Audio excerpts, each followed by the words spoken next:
Good evening there, everybody. What is happening? Hopefully, y'all are having a wonderful day today.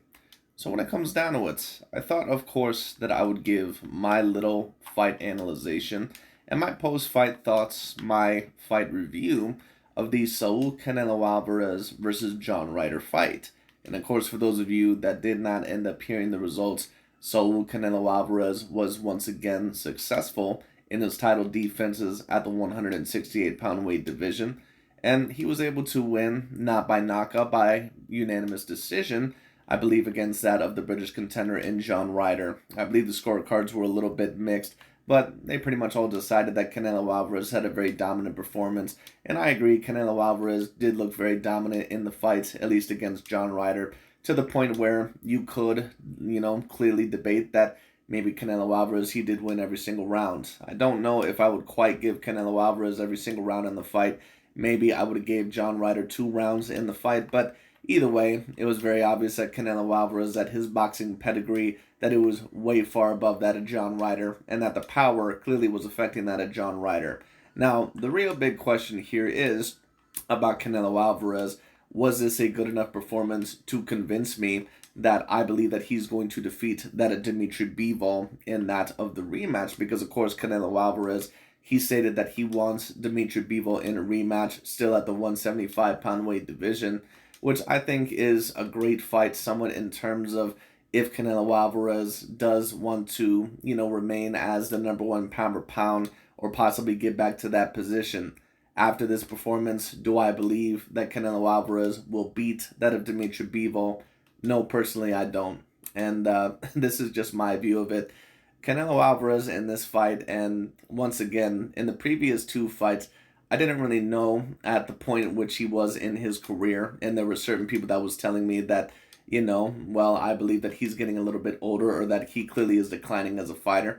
And I said, well, I'm going to have to kind of wait on that because Dimitri Bivol, in my view, I thought that first of all, he had horrible stamina for that fight in terms of Canelo Alvarez, and on top of that, I thought that Dimitri Bivol was always going to be a grand challenge for him anyway. And in the rematch, or excuse me, the trilogy against Gennady Golovkin, the rubber match against Gennady Golovkin, he ended up, I'm not going to say have a tough fight against Gennady Golovkin, or ended up having a tough fight against Gennady. I thought that he won 11 rounds to 1, just my personal view of it. But in the latter part of, I would say, the final 3 rounds, he did have a little bit of problems against Gennady Golovkin, maybe gave away a round or two. It wasn't really enough to convince me that Canelo Alvarez was sliding downhill or anything. But there was a certain amount of rumors that maybe that Canelo Alvarez had not been the same fighter. And of course, we know that Canelo Alvarez, that he did have surgery, I believe, on his left hand. Canelo said afterwards that his hand was fine, but that, of course, he did kind of want to warm it up, and then it took him a few rounds to get comfortable with it. This is just my personal view of it. Canelo Alvarez really didn't look like a fighter in there that, in my view, looked like his hand was bothering him, so that's why he was less dominant. Now, he was still dominant to the point where he clearly won the majority of the rounds, but he doesn't really look like the same Canelo Alvarez to me that beat that of Caleb Plant or beat that of Danny Jacobs or beat that of Gennady Golovkin in the rematch or even against Gennady Golovkin in the first fight. I remember Canelo Alvarez in all those fights, and I thought that he clearly looked like the debatable number one pound for pound fighter in the world. When he was fighting guys like Caleb Plant and Danny Jacobs and all those guys, he looked like he was the number one pound for pound fighter and the most skilled fighter on the planet. In this fight, you can tell that the skills are still there, but it kind of reminds me of when Oscar De La Hoya, when he was fighting guys like Ricardo Mayorga and Floyd Mayweather Jr. He's still an A-grade level fighter, but the speed and the level of power, not quite the same as what it once was. Excuse me, not quite the same as what it once was. And in my view, it's kind of the same thing with Canelo Alvarez. In my view, I thought that the stamina, it didn't look too great in the fight. Now, it didn't look as poor as what it did in the Dimitri Bivol fight, but I don't think that he even looked as good here as what he did in the Gennady Golovkin trilogy. I thought that he looked even more lethargic in this fight. I thought that he looked a little bit more hittable in this fight. Now, it could have been because John Ryder, he's a stocky guy. He's even bigger than what Canelo Alvarez is. And this is what I always tell a lot of people as well. Canelo is not even a natural super middleweight. Yes, a lot of the times he blooms up heavily in weight, but he's not a guy that's a natural super middleweight. John Ryder was the stockier, heavier guy. It just is what it is. So Canelo, it's very possible that maybe he was a little bit cautious And there's a reason, sometimes when he fights, fighters that like to pressure him up against the ropes and maybe try to bully him, he kind of stands up against the ropes for a minute or two, or maybe for about 30 seconds to a minute, kind of lets him get the combinations off, hit his arms, hit his elbows in that little shell that he kind of defends himself in, and kind of lets them, wear themselves out, and then he kind of goes back at them. Canelo's always done that, but it wasn't really that alarmed me. Once again, Canelo Alvarez, in my view, he looked slower in this fight. I don't think that the power looked as domineering or as dominating in this fight. I thought that he looked a little bit more hittable in this fight. Now, once again, could it maybe be the hand surgery? Could it maybe be that, John Ryder was a bit tougher than what he expected? Who knows? But at the end of the day, do I see Canelo Alvarez beating that of Dimitri Bivol? More than likely, no. To be quite honest with you, if this version of Canelo Alvarez shows up, I would maybe give him at most a 20% chance to win. But if the same lethargic Canelo that I seen in this fight shows up, and if he's as hittable in that Dimitri Bivol fight, he might possibly even get stopped in that fight. Just my personal opinion about it. Could he possibly beat David Benavidez or Jamal Charlo or Demetrius Andrade or some of these other guys in this form? He could still very possibly beat those guys, because I don't think that any of those guys are on really Canelo Alvarez's level in terms of skills.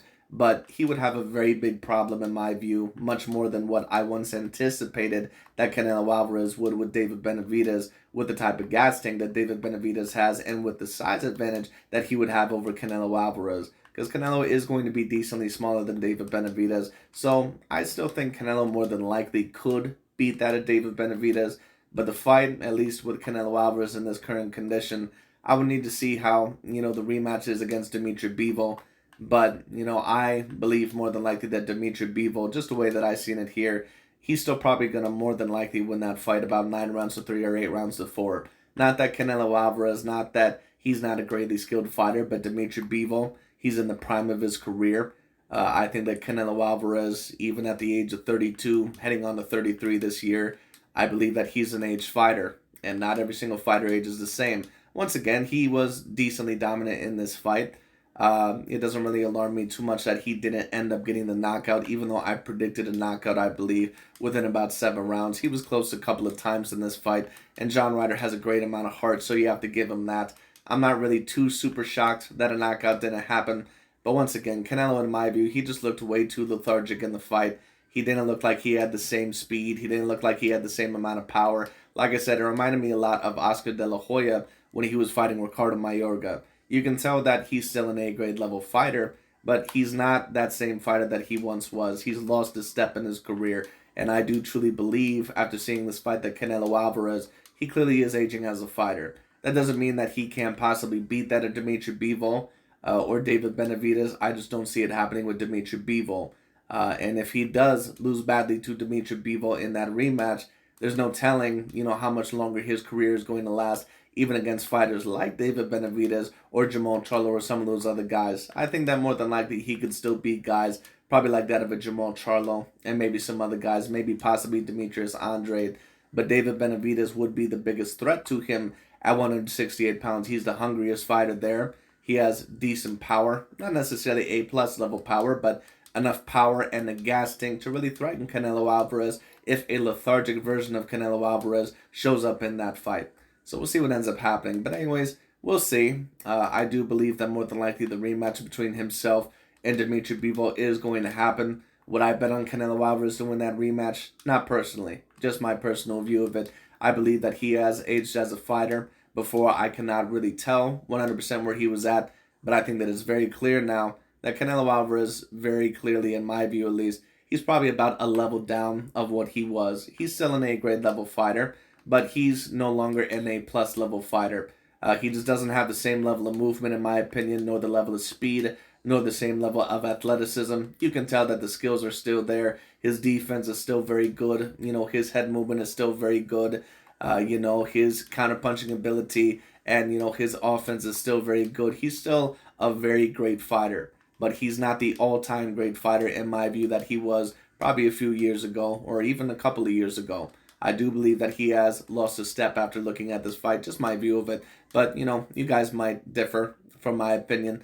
We'll see what happens. But anyways, that's really about it for today. Thanks so much for watching. We'll see what ends up happening with Canelo Alvarez later on down the line. That's pretty much about it for today. Thank you all so much for watching, and I'll talk to you all later.